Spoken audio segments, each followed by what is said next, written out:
កម្មវិធីព័ត៌មានដោយសឿងភិរៈសាកលវិទ្យាល័យវិចិត្រសិល្បៈថ្មីនឹងត្រូវសាងសង់ឡើងនៅតំបន់ជ្រោយចង្វាលើទំហំ4ហិកតាក្រុមប្រឹក្សាធម្មនុញ្ញប្រកាសពីភាពស្របច្បាប់នៃច្បាប់ស្តីពីវិសាស្ត្រនកម្មច្បាប់ស្តីពីគណៈបកនយោបាយទ្រព្យសម្បត្តិសរុបរបស់មហាសេដ្ឋីចិនស្មើនឹងផលិតផលក្នុងស្រុកសរុបរបស់ប្រទេសអឺរ៉ុបមួយអង្គការសហប្រជាជាតិសម្ដែងក្តីបារម្ភពីការបន្តរំលោភសិទ្ធិមនុស្សនៅក្នុងប្រទេសស្រីលង្កា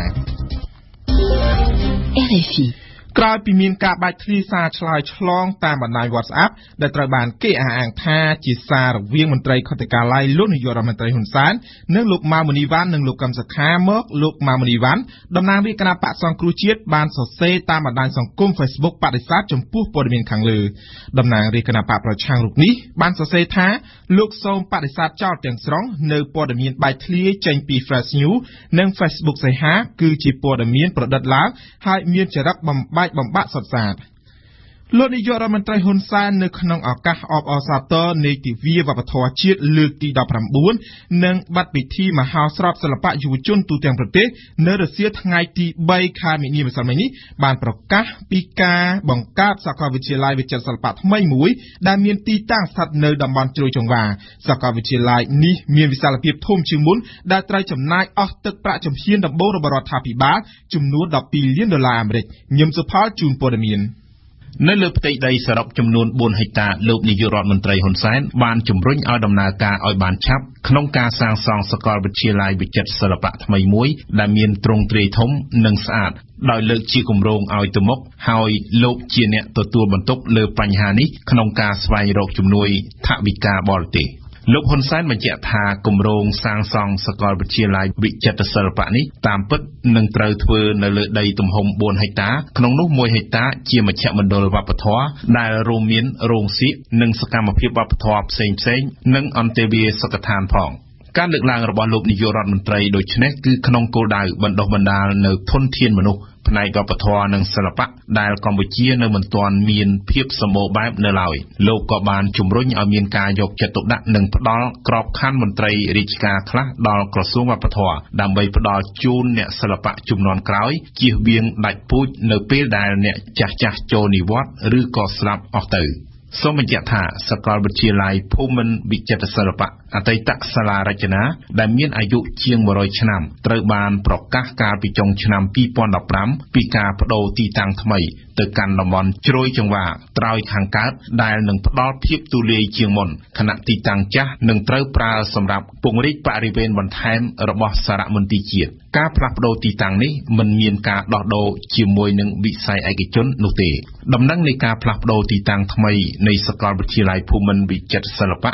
បានលេចលឺជាច្រើនឆ្នាំមកហើយក៏ប៉ុន្តែពេលនោះវាមិនទាន់ជាផ្លូវការនៅឡើយមន្ត្រីទទួលបន្ទុកសាកលវិទ្យាល័យភូមិន្ទវិចិត្រសិល្បៈធ្លាប់បានបញ្ជាក់ប្រាប់វិទ្យុបារាំង RFE ថាបច្ចុប្បន្នទីតាំងសាកលវិទ្យាល័យភូមិន្ទវិចិត្រសិល្បៈដែលមានទំហំត្រឹមតែ1ហិកតានេះមិនសមាមាត្រទៅនឹងចំនួននិស្សិតជាង1000នាក់ដែលកំពុងសិក្សានៅតាមមហាវិទ្យាល័យទាំង5នេះទេប៉ុន្តែជាមួយគ្នានេះសាស្ត្រាចារ្យមួយចំនួនបានបង្ហាញការព្រួយបារម្ភថាការផ្លាស់ប្ដូរទីតាំងថ្មីនឹងធ្វើឲ្យប៉ះពាល់ទៅដល់អត្ថន័យនិងខ្លឹមសារជាប្រវត្តិសាស្ត្រនៃសាកលវិទ្យាល័យមួយនេះផងដែរ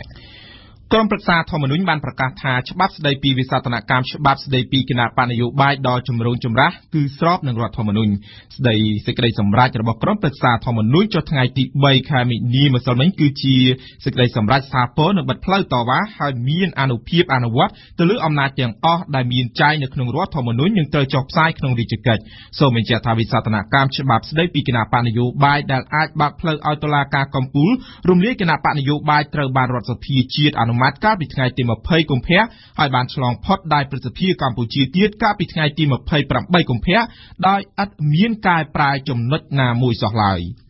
ឯកសារប្រភេទជាសារ SMS រាប់រយទំព័រតាក់ទងទៅនឹងក្រុមគ្រួសារលោកនាយករដ្ឋមន្ត្រីហ៊ុនសែនរដ្ឋមន្ត្រីមួយចំនួននឹងរួមទាំងលោកសំរងស៊ីផងត្រូវបានគេទម្លាយចេញកាលពីថ្ងៃពុធដោយអ៊ីមែលឈ្មោះអង្គរបូរីបានផ្ញើសារនេះទៅលោកសំរងស៊ីអតីតប្រធានគណៈបក្សសង្គ្រោះជាតិហើយលោកសំរងស៊ីបន្តចែកចាយដល់អ្នកសារព័ត៌មានក្នុងនោះវិទ្យុបារាំងអន្តរជាតិក៏បានទទួលសារនេះដែរសារទាំងនេះ ភាគច្រើនលើកឡើងពីការសន្ទនាជាលក្ខណៈឯកជននិងការងារហើយត្រូវបានគេកត់ត្រានៅអំឡុងចុងឆ្នាំ2016និងដើមឆ្នាំ2017សារទាំងនេះបានបង្ហាញលេខទូរស័ព្ទច្បាស់ខ្លះសរសេរជាអក្សរខ្មែរខ្លះសរសេរអង់គ្លេសហើយខ្លះទៀតសរសេរជាឡាតាំង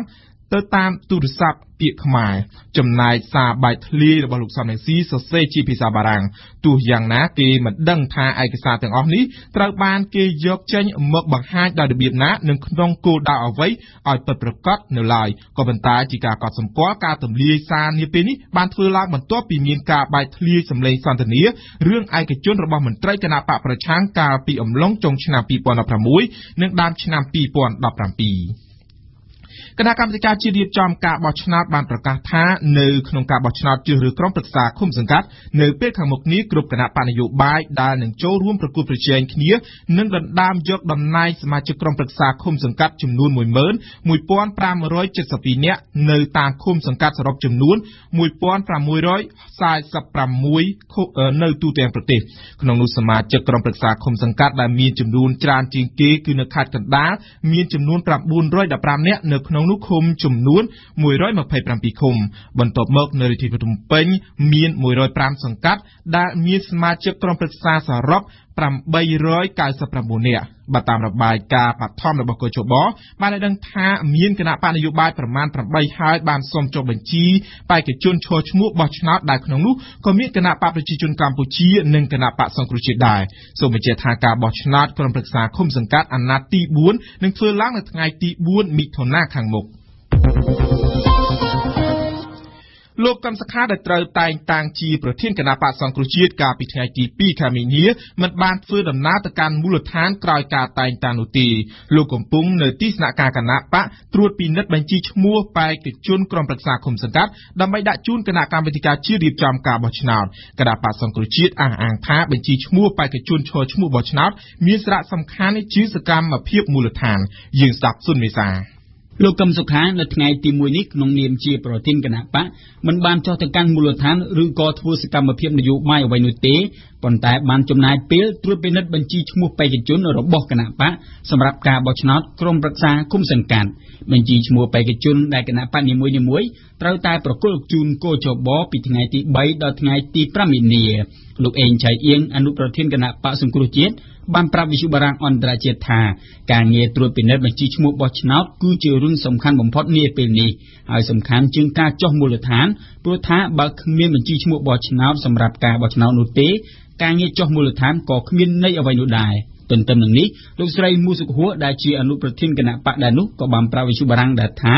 ការងារមូលដ្ឋានគឺជាការងារចាំបាច់ធម្មតារបស់គណៈបកហើយមេដឹកនាំថ្មីកំពុងតែសិក្សាអំពីពេលវេលាឆ្ពោះទៅកាន់មូលដ្ឋានដើម្បីបញ្ជ្រាបពីគោលនយោបាយទាំង5ចំណុចរបស់ខ្លួនគោលការណ៍ទាំង5នោះរួមមានការពង្រឹងសិទ្ធិអំណាចរបស់ប្រជាពលរដ្ឋការលើកកម្ពស់ជីវភាពប្រជាជននិងអភិវឌ្ឍសេវាសាធារណៈសន្តិសុខរួមទាំងការធ្វើវិមជ្ឈការថ្នាក់ក្រោមដែលគណៈបកនឹងផ្ដល់ថវិកាប្រមាណ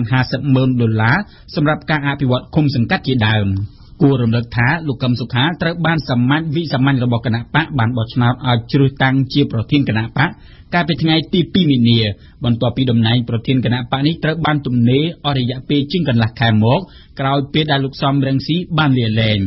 គួរក៏សម្គាល់ថាក្រោយសមាជរបស់គណៈបកលោកកឹមសុខានិងលោកស្រីជូឡុងសូមូរ៉ាភរិយាលោកសំរងស៊ីដែលជាអតីតប្រធានគណៈបករួមទាំងសហការីចំនួន2រូបផ្សេងទៀតដែលមានលោកស្រីមូសុខហួរនិងកញ្ញាកឹមមនុវិជា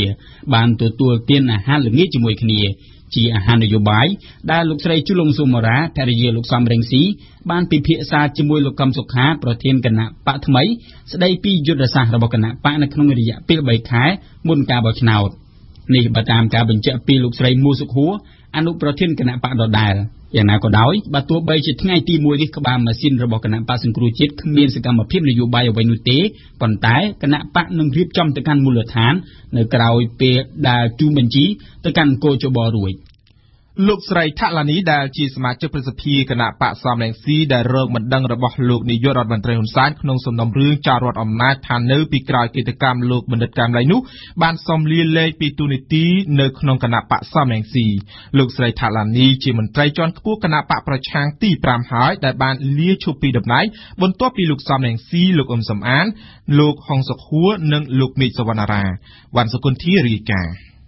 មូលហេតុនៃការសូមលាលែងនេះគឺលោកស្រីថាឡានីបានគូបញ្ជាក់ប្រាប់លោកទាវវ៉ាណុលប្រធានស្ដីទីគណៈបកសំរងស៊ីថាដោយសារតែមូលហេតុផ្ទាល់ខ្លួនលោកស្រីថាឡានីបានសូមលាលែងពីសមាជិកគណៈកម្មាធិការចន្ទ្រៃនិងគណៈកម្មាធិការនយោបាយគណៈបកសំរងស៊ី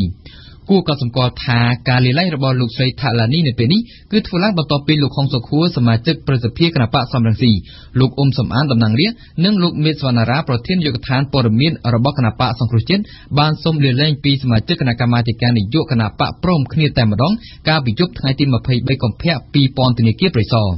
បើតាមលោកមេឃសវណ្ណារាការសូមលាលែងរបស់ពួកគេនេះគឺដើម្បីកុំឲ្យប៉ះពាល់ដល់គណៈបកប្រឆាំងតាមឧបសគ្គច្បាប់ស្ដីពីគណៈបកនយោបាយថ្មីត្រង់មាត្រា18ថ្មីដែលបានចែងថាប្រធានអនុប្រធាននិងសមាជិកគណៈកម្មាធិការនយោបាយដែលមានទោសមិនត្រូវឲ្យមានតួនាទីនៅក្នុងគណៈបក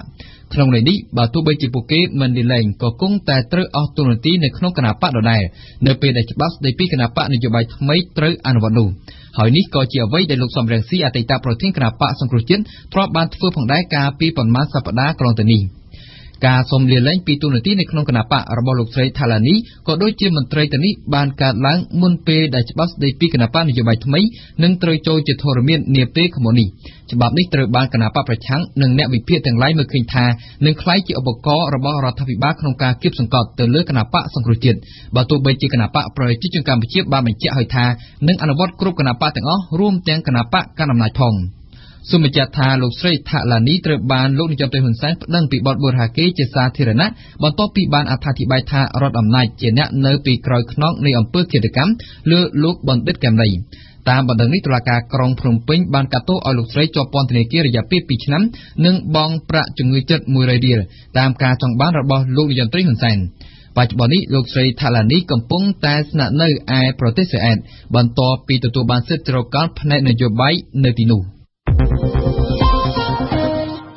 អាហារបំពន់កូនក្មេង PC Organics Brand ត្រូវបានហាមឃាត់មិនឲ្យនាំចូលមកកម្ពុជាទេនេះបើយោងតាមសេចក្តីជូនដំណឹងរបស់អគ្គនាយកដ្ឋានកម្មគ្រប់គ្រងនៃក្រសួងពាណិជ្ជកម្មការបិទមិនឲ្យមានការនាំចូលនេះគឺដោយសារតែមន្ត្រីឱសថនិងម្ហូបអាហារនៅសហរដ្ឋអាមេរិកបានរកឃើញថាផលិតផលនេះមានផ្ទុកបាក់តេរីកំពុងលូតលាស់ធ្វើឲ្យប៉ះពាល់ដល់សុខភាពធ្ងន់ធ្ងរដែលអាចបណ្ដាលឲ្យទារកឬកុមារតូចស្លាប់បាត់បង់ជីវិតនិយាយពីវិស័យកីឡាបាល់ទាត់ដែលកំពុងមានប្រជាប្រិយភាពរបស់កម្ពុជាវិញនៅថ្ងៃទី2ខែមីនាសហព័ន្ធកីឡាបាល់ទាត់កម្ពុជាបានសម្រេចតែងតាំងលោក Leonardo Lewis ជាគ្រូបង្វឹកក្រុមជម្រើសជាតិកម្ពុជាថ្មីជំនួសលោកលីតេហ៊ូនដែលត្រូវផុតកង្ត្រាបើតាមកិច្ចសន្យាលោក Leonardo Lewis ជាជនជាតិប្រេស៊ីលអាយុ44ឆ្នាំរួមជាមួយជំនួយការគ្រូបង្វឹកចំនួន2រូបទៀតនឹងត្រូវដឹកនាំក្រុមជម្រើសជាតិកម្ពុជារយៈពេល1ឆ្នាំដោយទទួលថ្លៃនឿយហត់$12,000អាមេរិកក្នុងមួយខែសូមបញ្ជាក់ថាមុនមកដល់កម្ពុជាលោក Leonardo Lewis គឺជាគ្រូបង្វឹកក្រុមកីឡាបាល់ទាត់អាជីពមួយនៅក្នុងប្រទេសឡាវយើងផ្ដើមព័ត៌មានអន្តរជាតិដោយនិយាយពីប្រទេសចិនមហាសេដ្ឋីចិនជាង100នាក់ដែលម្នាក់មានទ្រព្យសម្បត្តិច្រើនជាង$1,000 លានជាសមាជិករបស់សភាចិនតាមការចុះផ្សាយរបស់ទស្សនាវដ្តីហូរុនរបស់ចិននៅថ្ងៃសុក្រម្សិលមិញទ្រព្យសម្បត្តិបូករួមគ្នារបស់មហាសេដ្ឋីចិនជាង200នាក់មានតម្លៃប្រមាណ$500,000 លានគឺស្មើនឹងផលិតផលក្នុងស្រុកសរុបរបស់ប្រទេសមួយដូចជាបែលហ្សិកស៊ុយអែតឬប៉ូឡូញជាដើមការចុះផ្សាយរបស់ទស្សនាវដ្តីធ្វើឡើងនៅចំថ្ងៃដែលគណៈបកកុម្មុយនីសចិនត្រៀមបើកកិច្ចប្រជុំសភាពេញអង្គនៅថ្ងៃអាទិត្យស្អែកយើងស្ដាប់ឈៀងបុផាសភាចិនមានអ្នកធ្វើច្បាប់ប្រមាណ200នាក់ដែលមានទ្រព្យសម្បត្តិសរុប$500,000 លានអាមេរិកតាមការចុះផ្សាយរបស់ទស្សនាវដ្តីចិនហូរុននៅថ្ងៃសុក្រម្សិលមិញនៅក្នុងចំណោមមហាសេដ្ឋីចិនដែលមានទ្រព្យសម្បត្តិច្រើនជាង$290 លានអាមេរិកមានមហាសេដ្ឋីជាង100នាក់ជាសមាជិករបស់សភាចំណែកឯ97នាក់ផ្សេងទៀតជាសមាជិករបស់សន្និសីទពិគ្រោះនយោបាយប្រជាជនចិនដែលប្រមូលផ្ដុំដោយថ្នាក់ដឹកនាំធំៗរបស់បកកុម្មុយនីសចិនតាមការស្រង់ស្ថិតិរបស់ទស្សនាវដ្តី ទ្រព្យសម្បត្តិបូករួមគ្នារបស់សមាជិកសភាដែលជាមហាសេដ្ឋីនេះមានតម្លៃជាង$500,000 លានគឺស្មើទៅនឹងផលិតផលនៅក្នុងស្រុកសរុបប្រចាំឆ្នាំរបស់ប្រទេសមួយដូចជាប្រទេសបែលហ្សិកឬក៏ប៉ូឡូញជាដើមទស្សនាវដ្តីហ៊ូរុនបានចេញផ្សាយរបាយការណ៍រកឃើញរបស់ខ្លួននៅចំពេលដែលសភាចិនកំពុងតែត្រៀមរៀបចំបើកកិច្ចប្រជុំប្រចាំឆ្នាំនៅថ្ងៃអាទិត្យដែលនៅក្នុងនោះមានការចូលរួមពីគណៈប្រតិភូចិនជាង5,000 នាក់យ៉ាងណាក៏ដោយរបាយការណ៍របស់ហ៊ូរុនដែលមានទីតាំងនៅក្នុងទីក្រុងសៀងហៃបានបង្ហាញថាសមាជិកសភាដែលមានទ្រព្យសម្បត្តិរាប់រយលានដុល្លារភាគច្រើនគឺជាក្រុមអ្នកធ្វើជំនួញក៏ប៉ុន្តែមិនមែនជាអ្នកធ្វើនយោបាយចាស់ឆ្នាំនោះទេនៅឆ្នាំ2002រដ្ឋាភិបាលចិនដែលចង់ផ្ដោតសន្ទុះដល់សេដ្ឋកិច្ចចិនបានទាក់ទាញបញ្ចូលក្រុមអ្នកជំនួញឲ្យទទួលបានជាសមាជិកភាពរបស់សភាចិនតំណែងដែលក្រុមប្រជាករហើយនិងម្ចាស់ក្រុមហ៊ុនឯកជនចិនទទួលយកដើម្បីសម្ដែងពីភាពស្មោះត្រង់ជូនបកការចូលរួមរបស់ក្រុមអ្នកជំនួញនៅក្នុងស្ថាប័ននីតិប្រតិបត្តិចិនបានជួយអូសទាញសេដ្ឋកិច្ចចិនដល់ចំណាត់ថ្នាក់លេខ 2 នៅក្នុងពិភពលោកក៏ប៉ុន្តែជាមួយគ្នានោះគេរកឃើញដែរថាវាក៏បានអនុញ្ញាតផងដែរបើកផ្លូវឲ្យអ្នកជំនួញចិនកាន់តែមានទ្រព្យសម្បត្តិច្រើនឡើងតាមទស្សនាវដ្តីអ្នកជំនួញដែលជាសមាជិកសភាជាង100នាក់បានបង្កើនទ្រព្យសម្បត្តិរបស់ខ្លួនប្រមាណ 64% ចាប់តាំងពីឆ្នាំ2013មកកិច្ចប្រជុំសភាប្រចាំឆ្នាំចិននៅឆ្នាំនេះនឹងផ្ដោតខ្លាំងទៅលើការកាត់បន្ថយភាពក្រីក្រហើយនឹងការជំរុញឲ្យមានការរីកចម្រើននៅក្នុងសង្គមផែនការដែលលោកប្រធានាធិបតីចិនស៊ីជីនពីងចាត់ទុកថាជាអាទិភាពសម្រាប់ចិនដែលពេលនេះកំពុងតែប្រឈមខ្លាំងទៅនឹងគម្លាតកាន់តែធំរវាងអ្នកមានហើយនិងអ្នកក្រលោកស៊ីជីនពីងធ្លាប់បានសន្យាជួយស្រង់ប្រជាជនចិនជាង45លាននាក់ឲ្យរួចផុតពីភាពក្រីក្រឲ្យបាននៅឆ្នាំ2020ក៏ប៉ុន្តែនៅក្នុងអាណត្តិរបស់លោកគេឃើញចំនួនអ្នកនយោបាយកាន់តែច្រើនបានក្លាយជាមហាសេដ្ឋីមានទ្រព្យសម្បត្តិប្រាក់ពាន់លានដុល្លារអាមេរិកកូរ៉េខាងជើងមិនបានអើពើនឹងទណ្ឌកម្មអន្តរជាតិរបស់ក្រុមប្រឹក្សាសន្តិសុខអង្គការសហប្រជាជាតិនៅក្នុងឆ្នាំ2016ទេនេះគឺជាខ្លឹមសារដែលមានចែងនៅក្នុងរបាយការណ៍សម្ងាត់មួយរបស់អង្គការសហប្រជាជាតិរបាយការណ៍បានបញ្ជាក់ច្បាស់ថារបបក្រុងព្យុងយ៉ាងមានលទ្ធភាពអាចបន្តអភិវឌ្ឍកម្មវិធីនុយក្លេអ៊ែររបស់ខ្លួនបានក៏ដោយសារមានការគាំទ្រពីរដ្ឋសមាជិករបស់អង្គការសហប្រជាជាតិនៅក្នុងប្រទេសម៉ាឡេស៊ីសំណុំរឿងឃាតកម្មសម្លាប់លោកគឹមចុងណាមដែលជាបងប្រុសម្ដាយទីតីលោកគឹមចុងអ៊ុនកំពុងបន្តបំពុលទំនាក់ទំនងរវាងទីក្រុងកូឡាឡាំពួរនិងទីក្រុងព្យុងយ៉ាងនៅថ្ងៃសុក្រទី3មិនិនាតុលាការម៉ាឡេស៊ីបានចេញដីកាចាប់ខ្លួនជនជាតិកូរ៉េខាងជើងម្នាក់ទន្ទឹមគ្នានេះប៉ូលីសម៉ាឡេស៊ីក៏បានស្នើជាថ្មីម្ដងទៀតឲ្យលេខាទី2នៅស្ថានទូតកូរ៉េខាងជើងរួមសហការនៅក្នុងដំណើរការស៊ើបអង្កេតដីកាចាប់ខ្លួននេះបានធ្លាក់មកបន្ទាប់ពីរដ្ឋអាជ្ញាបានដោះលែងនិងបណ្ដេញជនជាតិកូរ៉េខាងជើងម្នាក់នៅថ្ងៃសុក្រទី3មិនិនាអង្គការសហប្រជាជាតិបានសម្ដែងក្តីបារម្ភរបស់ខ្លួនចំពោះស្ថានភាពសិទ្ធិមនុស្សនៅក្នុងប្រទេសស្រីលង្កាក្តីបារម្ភនេះត្រូវបានស្ដែងឡើងដោយឧត្តមស្នងការសិទ្ធិមនុស្សអង្គការសហប្រជាជាតិដែលថាការធ្វើទារុណកម្មនិងការប្រើកម្លាំងជ្រុលហួសហេតុរបស់ប៉ូលីសទៅលើប្រជាពលរដ្ឋបាននឹងកំពុងបន្តមានហើយដែលទង្វើរបៀបនេះអាចនឹងធ្វើឲ្យប៉ះពាល់ដល់សន្តិភាពយូរអង្វែងនិងដំណើរការផ្សះផ្សាជាតិយើងស្ដាប់គួយគុណធីរ៉ាក្តីបារម្ភរបស់ឧត្តមស្នងការសិទ្ធិមនុស្សអន្តរជាតិបានធ្វើឡើងនៅក្នុងរបាយការណ៍មួយដែលនឹងដាក់ជូនក្រុមប្រឹក្សាសិទ្ធិមនុស្សរបស់អង្គការសហប្រជាជាតិដែលកំពុងបើកកិច្ចប្រជុំប្រចាំឆ្នាំរបស់ខ្លួនក្នុងទីក្រុងហ្សឺណែវប្រទេសស្វីសនៅក្នុងរបាយការណ៍ដែលនឹងបញ្ជូនទៅឲ្យក្រុមប្រឹក្សាសិទ្ធិមនុស្សនាថ្ងៃទី22មីនាខាងមុខឧត្តមស្នងការសិទ្ធិមនុស្សបានកត់សម្គាល់ឃើញពីភាពរីកចម្រើនតិចតួចក្នុងផ្នែកសិទ្ធិមនុស្សនិងកំណែទម្រង់ច្បាប់រដ្ឋធម្មនុញ្ញក្នុងប្រទេសស្រីលង្កាតែទន្ទឹមគ្នានេះការរំលោភបំពានសិទ្ធិមនុស្សក៏កំពុងបន្តមានតាមរយៈការធ្វើទរណកម្មឬមួយក៏ការប្រើកម្លាំងជ្រុលហួសហេតុពីកម្លាំងប៉ូលីសរបាយការណ៍ដដែលបានសម្គាល់ឃើញទៀតថាវប្បធម៌នីតិភាពពិតជាបានធ្វើឲ្យស្ថានភាពមួយនេះកាន់តែធ្លាក់ដុនដាបខ្លាំងព្រោះវាបានលើកទឹកចិត្តចំពោះជនឬក្រុមមនុស្សដែលបានប្រព្រឹត្តផ្ទាល់រូបឧត្តមស្នងការសិទ្ធិមនុស្សអន្តរជាតិបានថ្លែងដោយសោកស្ដាយថានៅពេលដែលស្រីលង្កាបានរួចផុតពីសង្គ្រាមស៊ីវិលហើយហួរគ្នាលោកធ្លាប់បានអំពាវនាវឲ្យគ្រប់ភាគីជំនួសនឹងពលរដ្ឋស្រីលង្កាឲ្យឆ្លៀតយកឱកាសជាប្រវត្តិសាស្ត្រមួយនេះដើម្បីផ្សះផ្សានិងដោះស្រាយតាមផ្លូវតុលាការឲ្យចប់ដាច់ស្រឡះរឿងរ៉ាវអតីតកាលដ៏ល្វីងជូរចត់ តែរហូតមកដល់ពេលនេះរដ្ឋាភិបាលទីក្រុងកូឡុំបូមិនបានបើកឲ្យមានការស៊ើបអង្កេតឯករាជ្យមួយស្ដីពីឧក្រិដ្ឋកម្មសង្គ្រាមការសងជំងឺចិត្តដល់ជនរងគ្រោះនិងក្រុមគ្រួសាររបស់គេឬមួយក៏បង្កើតឲ្យមានស្ថាប័នមួយសម្រាប់ដំណើរការប្រាសាទទេអង្គការសហប្រជាជាតិបានព្រមានទុកជាមុនថាភាពយឺតយ៉ាវផ្លូវតុលាការនិងកង្វះយុទ្ធសាស្ត្ររួមក្នុងការដោះស្រាយឲ្យមានដំណាភាពរឿងឧក្រិដ្ឋកម្មកន្លងមកជាហានិភ័យដល់កិច្ចខិតខំប្រឹងប្រែងស្វែងរកសន្តិភាពយូរអង្វែងគួរជម្រាបជូនថា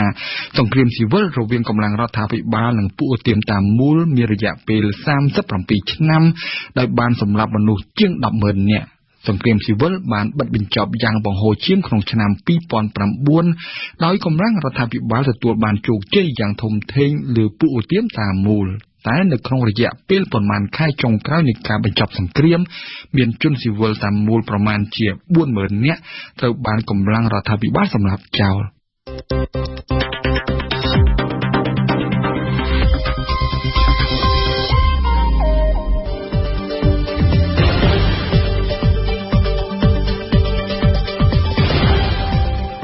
វិទ្យុបារាំង RFI ភ្នំពេញ 92 MHz សៀមរាប 92 MHz បាត់ដំបងក្រុងព្រះសីហនុនិងកំពង់ចាម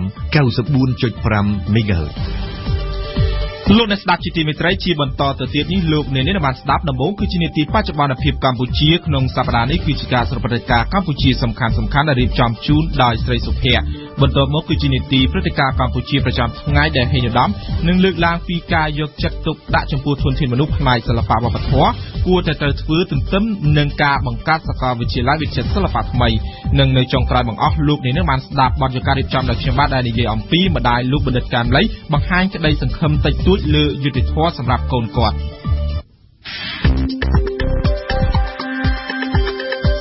បច្ចុប្បន្នភាពកម្ពុជាក្នុងសប្តាហ៍នេះ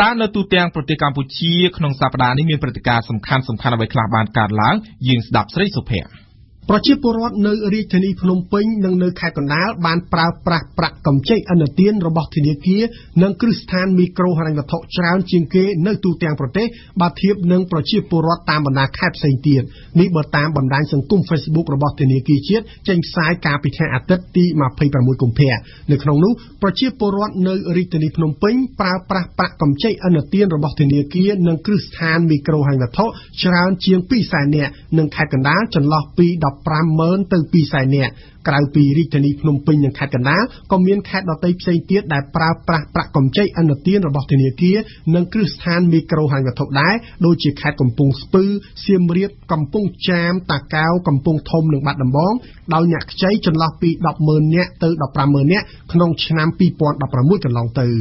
កាលពីអំឡុងខែកុម្ភៈតុលាការក្រុងភ្នំពេញបានកាត់ទោសយុវជនម្នាក់ឲ្យជាប់ពន្ធនាគារ2ឆ្នាំពីបទគំរាមសម្លាប់លោកនាយករដ្ឋមន្ត្រីហ៊ុនសែនតាម Facebook ជាការកត់សម្គាល់អ្នកគំរាមសម្លាប់លើមន្ត្រីរាជរដ្ឋាភិបាលផ្សេងទៀតមិនសូវជារួចខ្លួនពីគុកច្រវាក់ដូចគ្នាដែរតែដោយឡែកសម្រាប់ថ្នាក់ដឹកនាំបកប្រឆាំងវិញអ្នកគំរាមសម្លាប់ដែលបានធ្វើឡើងតាមរយៈ Facebook ដូចគ្នាតែវាសនាពួកគេមិនដូចគ្នាតតែសោះនិយាយឲ្យខ្លីគឺមិនត្រូវបានសមត្ថកិច្ចឃាត់ខ្លួនបញ្ជូនទៅកាន់តុលាការឡើយវ៉ាន់សុគន្ធាលំអិតព័ត៌មាននេះឡើងវិញដែលយើងបានចាក់ផ្សាយកាលពីថ្ងៃច័ន្ទលោកវ៉ាន់សុភីបអាយុ27ឆ្នាំដែលជាពលករខ្មែរធ្វើការនៅប្រទេសថៃត្រូវរស់នៅក្នុងពន្ធនាគារ2ឆ្នាំដោយសារតែការប្រើប្រាស់ Facebook តាមអារម្មណ៍របស់ខ្លួនគំរាមសម្លាប់លោកហ៊ុនសែនប្រមុខរដ្ឋាភិបាលកម្ពុជានិងជាប្រធានគណៈបកប្រជាជនកម្ពុជាកាលពីអំឡុងឆ្នាំ2016កន្លងទៅ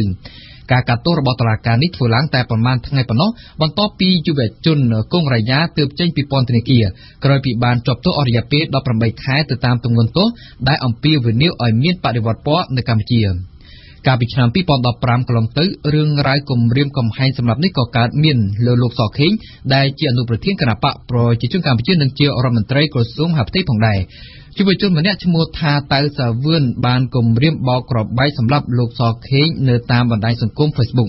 យុវជនរូបនេះដូចជាមានសំណាងជាងគេដោយសារតែជាប់ពន្ធនាគារតែ1ខែប៉ុណ្ណោះខណៈទម្ងន់ទោសជាប់ពន្ធនាគារកំណត់រហូតដល់ទៅ15ខែ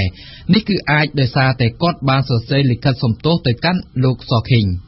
នៅក្នុងឆ្នាំដូចគ្នានេះលោកសុកទូចប្រធានក្រុមស្រាវជ្រាវកិច្ចការព្រំដែននៃរាជមណ្ឌលសហភាពកម្ពុជាក៏ត្រូវបានយុវជនឈ្មោះផង់សីហាដែលជាពលករខ្មែរធ្វើការនៅក្នុងប្រទេសថៃគំរាមកំហែងសម្លាប់តាម Facebook ជាលទ្ធផលយុវជនរូបនេះត្រូវជាប់ពន្ធនាគាររយៈពេល6ខែជាការកត់សម្គាល់បន្ទាប់ពីត្រូវបានឃាត់ខ្លួនយុវជនទាំងនេះសុទ្ធតែបានសារភាពទទួលកំហុសដោយលើកឡើងថាពួកគេធ្វើឡើងដោយខ្វះការពិចារណានិងមិនបានយល់ដឹងអំពីច្បាប់ដោយឡែកក្រៅតែពីថ្នាក់ដឹកនាំនិងមន្ត្រីរដ្ឋាភិបាលការគំរាមកំហែងសម្រាប់តាមរយៈ Facebook នេះក៏បានកើតមានលើថ្នាក់ដឹកនាំគណបកប្រឆាំងផងដែរលោកកឹមសុខាដែលជាប្រធានស្ដីទីគណបកសង្គ្រោះជាតិបច្ចុប្បន្នត្រូវបានកញ្ញាធីសវណ្ណថាដែលធ្លាប់ជាអ្នកគាំទ្รงប់ងល់ហើយបែរមកប្រឆាំងដាច់ខាតវិញនោះបានគំរាមសម្លាប់តាមរយៈរូបភាពកាំភ្លើងនិងសារនៅតាមបណ្ដាញសង្គម Facebookគេក៏នៅចាំថាកាលពី 2-3 ឆ្នាំមុនបរិសុទ្ធម្នាក់ឈ្មោះថាផែងវណ្ណៈដែលជាមន្ត្រីនៅក្រសួងមហាផ្ទៃក៏បានគំរាមកំហែងសម្រាប់លោកកឹមសុខាក្រោមរូបភាពស្រដៀងគ្នានឹងកញ្ញាធីសវណ្ណថាដែរតែទោះបីជាយ៉ាងណាក៏ដោយទង្វើរបស់ពួកគេនេះមិនត្រូវបានសមាជិកខ្មែរមានវិធានការគួរឲ្យកត់សម្គាល់ណាមួយនោះទេគឺមិនដូចករណីដែលកើតមានឡើងលើថ្នាក់ដឹកនាំនិងមន្ត្រីរដ្ឋាភិបាលតតែសោះ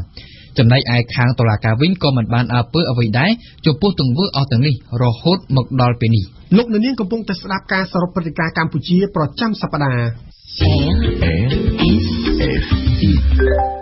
អាជ្ញាធរខេត្តស្ទឹងត្រែងនៅថ្ងៃទី27កុម្ភៈបានបើកកិច្ចប្រជុំមួយជាមួយនឹងអាជ្ញាធរឡាវជុំវិញការប៉ះទង្គិចគ្នាកាលពីពេលថ្មីៗនេះគូបញ្ជាក់ថាយោធាកម្ពុជាវិរៈការពារព្រំដែនលេខ101ប្រចាំខេត្តស្ទឹងត្រែងបានប្រជុំមុខដាក់គ្នាជាមួយយោធាឡាវកាលពីថ្ងៃទី17កុម្ភៈបន្ទាប់ពីពួកគេបានចូលមកក្នុងទឹកដីកម្ពុជាដោយមានប្រដាប់អាវុធផងសកម្មភាពរបស់យោធាឡាវត្រូវបានគេអះអាងថាគឺដើម្បីរារាំងសកម្មភាពស្ថាបនាផ្លូវមួយខ្សែរបស់កងវិស្វកម្មកម្ពុជានៅត្រង់ចំណុចអូតាងាវឃុំថ្មកែវស្រុកសៀងប៉ាងខេត្តស្ទឹងត្រែងតែភាគីកម្ពុជាអះអាងថាគឺស្ថិតនៅក្នុងទឹកដីរបស់ខ្លួនហេតុការណ៍នេះមិនបានឈានទៅដល់ការផ្ទុះអាវុធដាក់គ្នានោះទេ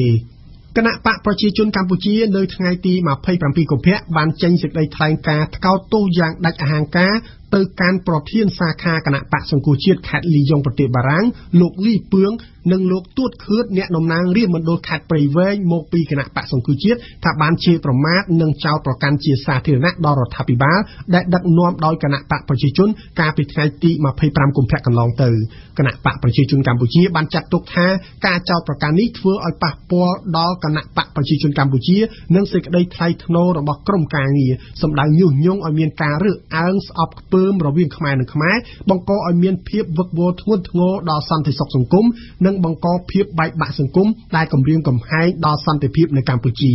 មួយថ្ងៃបន្ទាប់ពីមានព្រឹត្តិកម្មរបស់គណៈបកប្រជាជនកម្ពុជាបកសង្គ្រោះជាតិនៅថ្ងៃទី28កុម្ភៈបានប្រកាសជាសាធារណៈថាបកសង្គ្រោះជាតិមិនអនុញ្ញាតឬណែនាំឲ្យលោកលីពឿងប្រធានសាខាបកនៅទីក្រុងលីយ៉ុងប្រទេសបារាំងធ្វើសេចក្តីថ្លែងការណ៍ឬអំពាវនាវក្នុងនាមគណៈបកសង្គ្រោះជាតិនោះទេអង្គការតម្លាភាពនៅថ្ងៃអង្គារនេះបានចេញផ្សាយការសិក្សាស្រាវជ្រាវមួយដែលបង្ហាញថាអំពើពុករលួយតូចតាចដូចជាការផ្ដល់សេវាសាធារណៈជាដើមថយចុះបើធៀបនឹង3ឆ្នាំមុនប៉ុន្តែប្រធានអង្គការនេះបានបញ្ជាក់ថាអំពើពុករលួយទ្រង់ទ្រាយធំមិនទាន់បានលុបបំបាត់នៅឡើយទេហើយស្នើឲ្យរាជរដ្ឋាភិបាលគិតគូរអំពីអំពើពុករលួយធំៗចំណែកអង្គភាពប្រឆាំងអំពើពុករលួយបានឆ្លើយតបថាមិនមានជំនឿលើការវាយតម្លៃតាមរយៈការស្រាវជ្រាវនេះទេសឿងភិរៈលំអិតព័ត៌មាននេះឡើងវិញក្នុងរបាយការណ៍ស្រាវជ្រាវនោះបានបង្ហាញថាអំពើពុករលួយលើសេវាសាធារណៈដូចជាការធ្វើអត្តសញ្ញាណប័ណ្ណនិងបញ្ជីអត្រានិកូលដ្ឋាននៅឆ្នាំ2013មានរហូតដល់ 62% ហើយបានធ្លាក់ចុះមកនៅត្រឹមតែ 30% ប៉ុណ្ណោះនៅឆ្នាំ2016នេះនៅឆ្នាំ2013មានប្រជាពលរដ្ឋ 38% ឆ្លើយថាខ្លួនបានសូកប៉ាន់ដើម្បីទទួលសេវានៅមណ្ឌលសុខភាពនិងមន្ទីរពេទ្យរដ្ឋហើយចំនួននេះបានធ្លាក់មកនៅត្រឹមតែ 19% ប៉ុណ្ណោះនៅឆ្នាំ2016នេះចំណែកពលរដ្ឋប្រមាណ 30% បានសូកប៉ាន់ទាក់ទងនឹងវិស័យអប់រំក្នុងសាលារដ្ឋនៅឆ្នាំ2013ហើយចំនួននេះបានធ្លាក់មកនៅត្រឹមតែ 10% ប៉ុណ្ណោះនៅឆ្នាំ2016នេះបើតាមសេចក្តីប្រកាសអន្តរក្រសួងស្តីពីការផ្តល់សេវារដ្ឋបាលរបស់ក្រសួងមហាផ្ទៃកាលពីថ្ងៃទី30ធ្នូឆ្នាំ2016បានឲ្យដឹងថាចាប់ពីថ្ងៃទី1មករាតទៅទាក់ទងនឹងការធ្វើសម្បត្តិអាពាហ៍ពិពាហ៍ការផ្តល់សៀវភៅគ្រួសារការផ្តល់សៀវភៅស្នាក់នៅឬការផ្តល់សៀវភៅស្នាក់នៅឡើងវិញការស្នើសុំបន្ថែមឬបន្ថយសមាជិក ក្នុងសៀវភៅស្នាក់នៅឬសៀវភៅគ្រួសារការផ្ដល់អត្តសញ្ញាណប័ណ្ណសញ្ជាតិខ្មែរនឹងមិនតម្រូវឲ្យបង់ប្រាក់នោះទេសូមជម្រាបជូនថានៅថ្ងៃទី28ខែកុម្ភៈនេះអង្គការដំឡាភិបកម្ពុជាបានចេញផ្សាយការស្រាវជ្រាវស្ដីពីការវាស់វែងអំពើពុករលួយជាសកលឆ្នាំ2016ដែលក្នុងនោះក៏មានប្រទេសកម្ពុជាផងដែរការស្រាវជ្រាវនោះបានជ្រើសរើសប្រជាពលរដ្ឋកម្ពុជាប្រមាណ 1003 នាក់ដើម្បីសាកសួរលោកព្រាបកលនាយកប្រតិបត្តិនៃអង្គការដំឡាភិបកម្ពុជាបានបញ្ជាក់ដោយលើកយករបាយការណ៍ស្ដីពីសន្ទុះវាស់វែងអំពើពុករលួយឆ្នាំ2016ថាអំពើពុករលួយធំៗមួយចំនួនដូចជានៅក្នុងប្រព័ន្ធយុតិធធម៌ពុករលួយនយោបាយធំៗការគ្រប់គ្រងធនធានធម្មជាតិការគ្រប់គ្រងថវិកាជាតិនិងការប្រមូលពន្ធជាដើមនៅមិនទាន់មានភាពល្អប្រសើរនៅឡើយទេលោកស្នើរដ្ឋាភិបាលផ្ដោតលើអំពើពុករលួយធំៗចំណែកលោកអោនមានទៀងប្រធានអង្គភិបប្រឆាំងអំពើពុករលួយរបស់រដ្ឋាភិបាលកម្ពុជាបានបញ្ជាក់ថាលោកមិនមានជំនឿលើការវាយតម្លៃតាមរយៈរបាយការណ៍នេះទេព្រោះមនុស្សមួយចំនួននោះមានពាក់វ៉ែនតានយោបាយលោកបញ្ជាក់ថាលោកសំពេលមើលការស្រាវជ្រាវរបស់អង្គការនេះជាមុនសិនលោកនៅនាងកំពុងស្ដាប់ការសរុបព្រឹត្តិការណ៍កម្ពុជាប្រចាំសប្តាហ៍ RFI ព្រឹទ្ធសភាកម្ពុជានៅថ្ងៃទី28កុម្ភៈបានអនុម័តទាំងស្រុងដោយឯកបៈលើសេចក្តីស្នើច្បាប់វិសោធនកម្មច្បាប់ស្តីពីគណៈបកនយោបាយដោយសម្លេង44រូបច្បាប់នេះបានហាមឃាត់មិនឲ្យបុគ្គលដែលមានទោសទណ្ឌធ្វើជាប្រធាននិងអនុប្រធានគណៈបកនយោបាយនោះទេសវនាការពេញមួយព្រឹកនៅថ្ងៃទី1មីនាដើម្បីជំនុំជម្រះសំណុំរឿងឃាតកម្មលើលោកបណ្ឌិតកែមលីអ្នកវិភាគនយោបាយនៅកម្ពុជាបានបញ្ចប់ដោយភាពស្រពេចស្រពិលនិងមិនអស់ចិត្តសម្រាប់អ្នកចូលរួមតាមដាននៅក្នុងបន្ទប់សវនាការស្រពេចស្រពិលត្បិតជនជាប់ចោទនៅតែព្យាយាមអះអាងថាខ្លួនឈ្មោះជួបសម្លាប់ហើយច្រានចោលឈ្មោះក្នុងសម្បត្តិកំណើតអឿតអាងដែលសមត្ថកិច្ចស៊ើបដឹងចំណែកមិនអស់ចិត្តក៏ព្រោះតែវីដេអូភស្តុតាងក្នុងសវនាការមិនបានបង្ហាញពីសកម្មភាពនៃការបាញ់សម្លាប់លោកកែមលីនោះទេគឺវីដេអូទាំង7ឈុតបង្ហាញត្រឹមសកម្មភាពបុរសម្នាក់ដើរចូលហាងសាម៉ាតដកកាំភ្លើងផ្ទុះអាវុធនិងរត់គេចតាមផ្លូវប៉ុណ្ណោះយ៉ាងណាក៏ដោយតុលាការរាជធានីភ្នំពេញបានសម្រេចប្រកាសសាលក្រមនៅថ្ងៃទី23មីនាខាងមុខដើម្បីកំណត់ជោគវាសនាជនជាប់ចោទនាមជួបសម្លាប់លោកនាយករដ្ឋមន្ត្រីហ៊ុនសែននៅថ្ងៃទី1ខែមីនានេះបានបន្តវាយប្រហារទៅលើអាមេរិកជុំវិញការឈ្លានពានទម្លាក់គ្រាប់បែកនៅកម្ពុជាអំឡុងទសវត្សរ៍ទី70និងបញ្ហាបំណុលដែលកម្ពុជាជំពាក់ការវាយប្រហារដោយមិនសំចៃមាត់ធ្វើឡើងស្របពេលដែលអាជ្ញាធរមានកម្ពុជាបានអំពាវនាវដល់ប្រជាពលរដ្ឋទូទាំងប្រទេសចូលរួមគាំទ្ររាជរដ្ឋាភិបាលដើម្បីទាមទារឲ្យអាមេរិកលុបចោលបំណុលពីកម្ពុជានៅទីបំផុតទៅលោកកឹមសុខាដែលកាន់តួនាទីជាប្រធានស្ដីទីបកសង្គ្រោះជាតិអស់រយៈពេលជាង1ឆ្នាំមកនេះបានក្លាយជាប្រធានគណៈបកប្រឆាំងផ្លូវការហើយតាមរយៈអង្គសមាជវិសាមញ្ញគណៈបកសង្គ្រោះជាតិនៅថ្ងៃទី2មីនាឆ្នាំ2017ក្រៅពីបានជ្រើសលោកកឹមសុខាជាប្រធានបកថ្មីជំនួសលោកសំរងស៊ីដែលបានលេខឈប់សមាជវិសាមញ្ញរបស់បកប្រឆាំងនៅថ្ងៃប្រហ័សទី2មីនាក៏បានបោះឆ្នោតគាំទ្របេក្ខភាពអនុប្រធានគណៈបក3រូបទៀតទោះបីជាយ៉ាងនេះក្តីសម្រាប់គណៈបកសង្គ្រោះជាតិលោកសំរងស៊ីនៅតែជាប្រធានក្នុងបេះដូងរបស់ពួកគេដដែលយើងស្ដាប់វ៉ាសំណពរាយការណ៍ដែលជាការចាក់ផ្សាយឡើងវិញដោយការគ្រងទុកសមាជវិសាមញ្ញរបស់គណៈបកសង្គ្រោះជាតិនៅថ្ងៃទី2ខែមីនាឆ្នាំ2017នេះបានសម្រេចបោះឆ្នោតដោយការលើកដៃដើម្បីជ្រើសតាំងលោកកឹមសុខាជាប្រធានគណៈបកសង្គ្រោះជាតិថ្មីជំនួសលោកសំរងស៊ីដែលបានលាឈប់ដោយមូលហេតុផ្ទាល់ខ្លួនសមាជវិសាមញ្ញរបស់គណៈបកសង្គ្រោះជាតិដែលប្រារព្ធធ្វើនៅឯទីស្នាក់ការគណៈបកស្ថិតនៅក្នុងសង្កាត់ចាក់អង្រែលើក្រុងភ្នំពេញដោយមានការចូលរួមពីសមាជិកគណៈកម្មាធិការអចិន្ត្រៃយ៍គណៈកម្មាធិការនយោបាយរហូតដល់ក្រុមការងារគណៈបកទាំង25រាជធានីខេត្តស្រុកខណ្ឌនៅទូទាំងប្រទេសក៏បានសម្រេចបោះឆ្នោតគាំទ្របេក្ខភាពលោកប៉ុលហំលោកស្រីមួសុខួរនិងលោកអេងឆៃអៀងជាអនុប្រធានគណៈបកសង្គ្រោះជាតិថ្មីនេះដែរក្រោយពីសមាជវិសាមញ្ញនៅថ្ងៃនេះគណៈបកប្រឆាំងដ៏ធំនៅកម្ពុជាមួយនេះនឹងមានក្បាលម៉ាស៊ីនដឹកនាំថ្មីដែលមានរូបមន្តប្រធាន1រូបអមដោយអនុប្រធាន3រូបសមាជវិសាមញ្ញរបស់គណៈបកសង្គ្រោះជាតិនៅថ្ងៃនេះក៏បានសម្រេចកែប្រែលក្ខន្តិកៈគណៈបកថ្មីត្រង់ប្រការ45ថ្មីដែលបានចែងថាអនុប្រធានគណៈបកទទួលដឹកនាំការងារគណៈបកតាមការកំណត់របស់ប្រធានគណៈបកហើយនៅពេលអវត្តមានប្រធានអនុប្រធានមួយរូបត្រូវបានទទួលសិទ្ធិជាប្រធានគណៈបកស្ដីទីដែលមានបុព្វសិទ្ធិដូចជាប្រធានគណៈបកដែរហើយក្នុងករណីអវត្តមានប្រធាននិងអនុប្រធានគណៈបកទាំងអស់អ្នកទទួលសិទ្ធិជាប្រធានគណៈបកស្ដីទីត្រូវ ត្រូវជ្រើសរើសតាមឋានានុក្រមពីលើចុះក្រោមដោយក្នុងនោះរួមមានប្រធានអនុប្រធានគណៈកម្មាធិការនយោបាយទី2ប្រធានអនុប្រធានគណៈកម្មការវិន័យនិងទី3គឺប្រធានអនុប្រធានគណៈកម្មការប្រតិបត្តិចំណែកប្រកាស47ថ្មីក៏បានចែកដែរថាក្នុងករណីដែលប្រធានគណៈបកទទួលមរណភាពលាឈប់បាត់បង់សមាជិកភាពឬបាត់បង់សមត្ថភាពដឹកនាំគណៈបកដែលបញ្ជាក់ដោយគណៈកម្មាធិការនយោបាយបើអាណត្តិនៅតិចជាង18ខែអនុប្រធានគណៈបកមួយរូបដែលមានអាយុច្រើនជាងគេត្រូវទទួលតួនាទីជាប្រធានគណៈបកហើយបើគ្មានអនុប្រធានគណៈបកគណៈកម្មាធិការនយោបាយត្រូវជ្រើសរើសអនុប្រធានគណៈបកថ្មីមួយរូបក្នុងរយៈពេល30ថ្ងៃយ៉ាងតិចពីក្នុងចំណោមសមាជិកគណៈកម្មាធិការនយោបាយរបស់ខ្លួនដោយសម្លេងដាច់ខាត 50% បូក 1 នៅមុនពេលបិទបញ្ចប់សមាជវិសាមញ្ញរបស់គណៈបក្សសង្គ្រោះជាតិនៅថ្ងៃនេះលោកកឹមសុខាដែលត្រូវបានជ្រើសតាំងជាប្រធានគណៈបក្សសង្គ្រោះជាតិថ្មីបានថ្លែងថាលទ្ធផលនៃសមាជវិសាមញ្ញរបស់គណៈបក្សសង្គ្រោះជាតិនៅថ្ងៃនេះគឺជាការសម្របទៅតាមកលៈទេសៈនិងស្ថានភាពនយោបាយនៅក្នុងប្រទេសកម្ពុជានាពេលបច្ចុប្បន្នទោះជាយ៉ាងណាក៏ដោយលោកកឹមសុខាបានថ្លែងថាចាប់ពីពេលនេះតទៅគណៈបក្សសង្គ្រោះជាតិនឹងសម្លឹងហើយបោះជំហានទៅមុខជានិច្ចមិនថាជួបព្យុះជួមៀសាហាវយ៉ាងណានោះទេក៏គណៈបក្សសង្គ្រោះជាតិនឹងមិនបកក្រោយនោះឡើយគូជំរាបថាប៉ុន្មានម៉ោងប៉ុណ្ណោះក្រោយពីគណៈបក្សសង្គ្រោះជាតិជ្រើសរើសបានមេដឹកនាំថ្មីប្រធានគណៈបកប្រជាជនកម្ពុជាលោកនាយករដ្ឋមន្ត្រីហ៊ុនសែនបានផ្ញើលិខិតជូនពរលោកកឹមសុខាដែលឡើងជាប្រធានថ្មីនៃបកប្រឆាំងលោកនាយករដ្ឋមន្ត្រីជូនពរលោកកឹមសុខាឲ្យមានសុខភាពល្អនិងសុភមង្គលក្នុងគ្រួសារចំណែកលោកកឹមសុខាក៏បានផ្ញើលិខិតថ្លែងអំណរគុណត្រឡប់ទៅកាន់លោកនាយករដ្ឋមន្ត្រីវិញផងដែរលោកនាងកំពុងតែស្ដាប់ការសរុបព្រឹត្តិការណ៍កម្ពុជាប្រចាំសប្តាហ៍RFI ព្រះករុណាព្រះមហាក្សត្រកម្ពុជានិងព្រះមហាក្សត្រីនរោត្តម មុនិនាថ សីហនុបានស្ដេចយាងទៅកាន់ទីក្រុងប៉េកាំងប្រទេសចិននៅថ្ងៃសុក្រទី3មីនាដើម្បីពិនិត្យបរិយាសុខភាពតាមការកំណត់របស់ក្រុមគ្រូពេទ្យចិនសូមបញ្ជាក់ថាព្រះមហាក្សត្រីមុនិនាថ សីហនុនិងព្រះករុណាព្រះមហាក្សត្រតែងតែយាងចេញទៅពិនិត្យព្រះរាជសុខភាពជាទៀងទាត់នៅប្រទេសចិនគឺក្នុងមួយឆ្នាំ2ដង